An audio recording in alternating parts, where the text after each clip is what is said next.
păcat și Dumnezeu nostru și iubitor de oameni. Sfântă cupioasă muceniță Parascova, roagă prin Dumnezeu pentru noi. Ai schimbat viața cea dădătoare și veimenită cu cea iubitoare muceniță cu judecătoare de Dumnezeu. Slăvimite au redat frumusețea cea neasemănată a mirelui tău. Pentru aceea de lumii cu numele cele neferitoare frumoasă Fecioară. Sfântă cupioasă muceniță Parascova, roagă prin Dumnezeu pentru noi. Auzind glasul cel Dumnezeu din cer care revelea cercetare Parascova și cu o sfântă săvârșindu-se cătoria și trăind este ca concel cu multă cinste, ai alergat către Iisus Dumnezeu cinstită mântuință, slavă Tatălui și Fiului și Sfântului Duh. Cere Parascova de la Hristos să dăruiască împotriva vrăjmașilor dirință tuturor, celor ce cu credință arată la Dumnezeiască biserica ta și iertare cu greșeli și izbăvire de cele rele. Și acum și pururea și în vecii vecilor. Amin. Arătat-te mai presus decât cherubinii și mai înaltă decât cel preacurată Fecioară Marie, căci ai născut pe Îngerul Sfatului cel Mare, pe cel care de începutul dată întotdeauna, care are sine tuturor judecători. Hristos, Teora cea netăiată de mână, cea din capul unghiului, din tine mutele cele netăiat, Fecioară cea tăiat, adunând fiile cele osebite, pentru aceasta veseliune, pe tine născătoare de Dumnezeu te slăvim.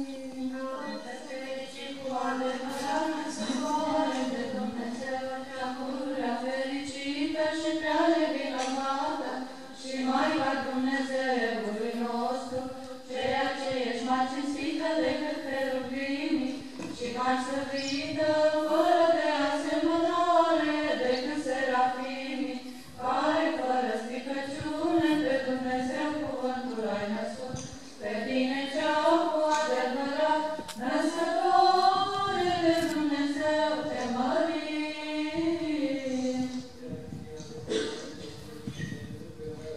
Doamne miluiește!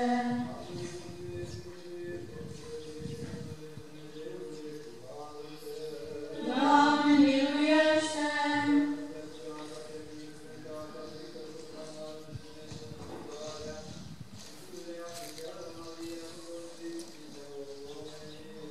Prea Sfântă Născătoare de Dumnezeu, miluiește-ne pe noi! Ție, Doamne!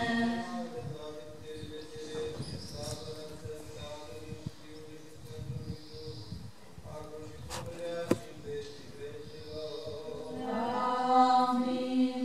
Prorocle preamărite și înainte mecătule a Harului, ceea ce a dupăvăduit pocăința mântuit tuturor și prin cerul ce ți-a ridicat păcatul lumii la arătat fericite, ceea ce la cum roagă să înviască în lume, pe înainte Dumnezeului Ioan și Botezătorul Mântuitorului, pe cel îndrept proroc și pe cel înainte în pustie, pe cel născut care Elisabet de tot să lăudă.